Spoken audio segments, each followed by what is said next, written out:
Hello and welcome to this video. I got a lot of questions from people asking how to sharpen your tools. And well, basically I use a Tormek system. This is not a Tormek whetstone grinder, it's just another one. It's just a job fine. All you need is this rod out here for some shape. It doesn't matter which shape it is, you just need that. And for your normal ball gouge and spindle gouges, you will need an SVD-186 and a TTS-100. That's basically all you need. That's what I use to sharpen my tools. Let's see how it's done. Well, first of all, I have a 200 grit diamond wheel here. You don't need to use water on it. If you do use water, use some anti-corrosion fluid in the water. Otherwise, whatever you grind off the tool will stick to the surface and start corroding and deteriorate the surface, and of course it will stop working after some time. I do use water on this because well, I just want to try it. It's also a good idea to use water just to maintain the stone surface, to make sure it's clean and will keep doing the job for a longer period of time. A diamond wheel it's gonna last you a long time. You don't need to strain it out. You don't need to make sure you don't have water on it after you're done grinding, because this will not suck up water. It's of course always a good practice to remove the water bucket after.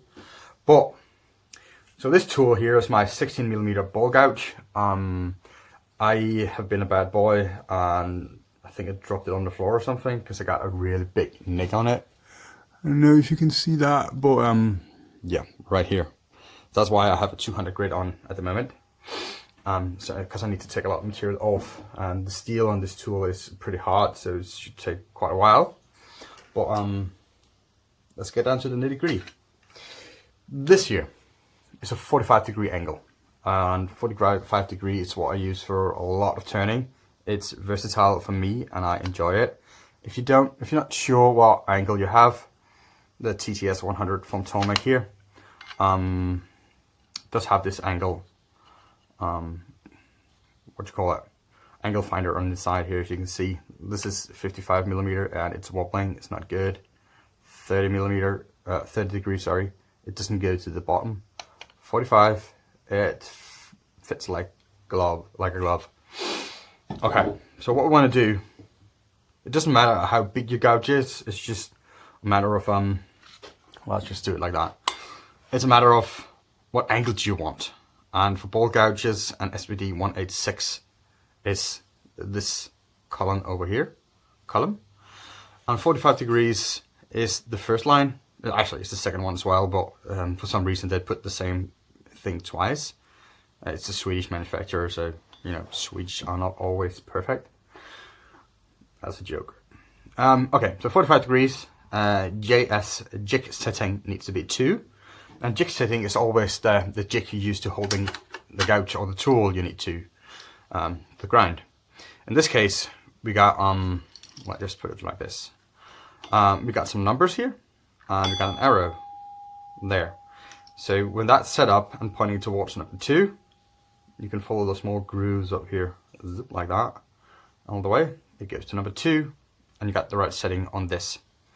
This, by the way, have the option of sliding it down like that, and you can do like this.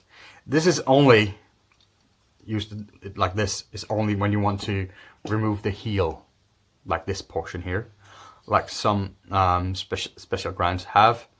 It gives you a better opportunity to make curves inside of ball, for instance.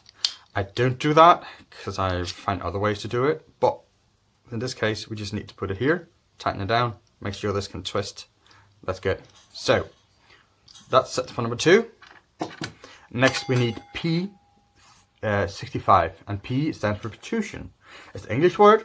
It's basically a measurement of how long this tool will go through this jig.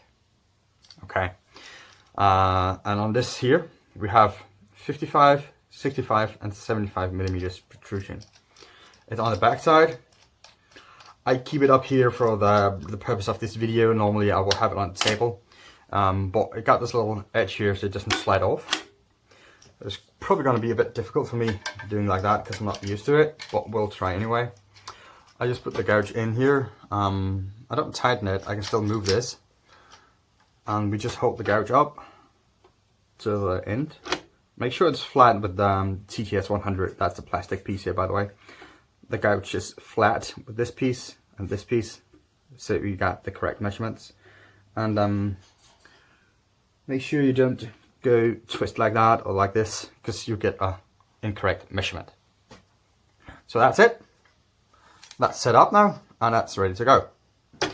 We need one more measurement to make sure that we do the grinding right.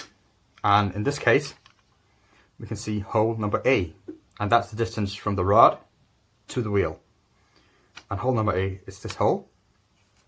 So we slide this hole over the rod, and the two metal wheels here. Let me just take this off for a second, I'm sorry. It's two metal wheels here, should touch the stone.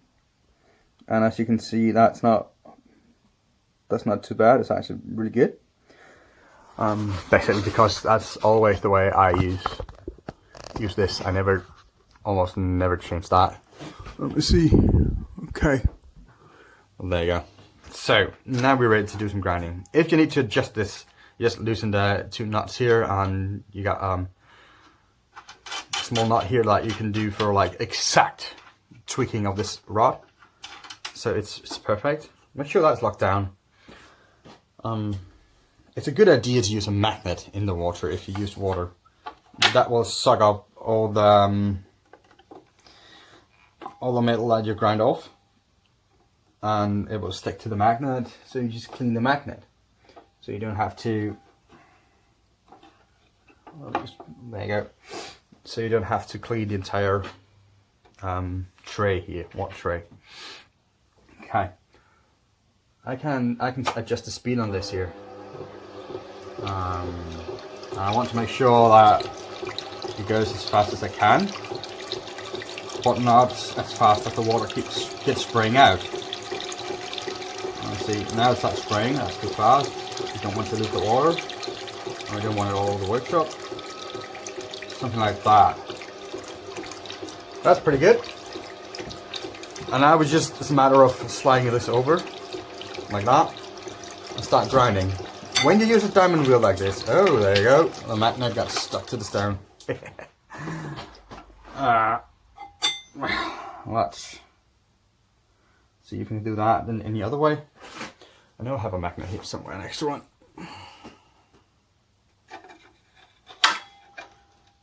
There you go. Just another magnet at the bottom to make sure that that does not happen again. Okay. When you use a diamond wheel like this, you need to make sure you do not put pressure on the wheel, because that will destroy the surface. So you make sure that only the weight of my finger is all the pressure I need. My backhand, I probably cannot see that. My backhand here is just tilting it from side to side. It doesn't put pressure on it. And you can hear that as soon as you start grinding. Let's see if that's correct again. Yeah, should be right. As soon as we start grinding, we can see and hear if it goes wrong, put too much pressure on it. But yeah, then it's just a matter of going from side to side. You can hear that the metal is just touching the stone. It doesn't do this. You hear that, and it slowed down. You can hear the sound changing, and if the stone slows down, you put too much pressure on it, and if the sound changes, it's too much pressure again. It's just a matter of listening, and you need that little. After a few tries, you can hear that. That should be okay. So, well, let me just grind away for this here. I need to remove a lot of metal. Probably going to take me like 10-20 minutes. I don't know how much, but I think in that ball range. So I'll get back to you as soon as that's done and we can look at it again. Okay, welcome back. So I'm just about to be done with this. It didn't really take that long. It took about 5-7 minutes of me just doing this. So I think we're just about there.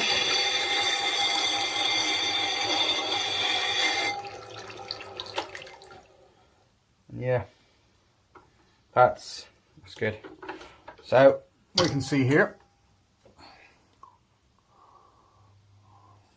that is nice and sharp. I'm gonna go over this with a 400 grit diamond wheel just because get me a nicer edge. Well, it is really sharp enough, but you know, a 400 grit is what I use for like maintaining the sharpness of my tools. 200 grit is it's not normally on the grinder. It's just I just put it on if I need it. So that's it. Thank you for watching. If you find this video helpful, please leave a like. Consider subscribing. It helps me out a lot. Thank you and Merry Christmas.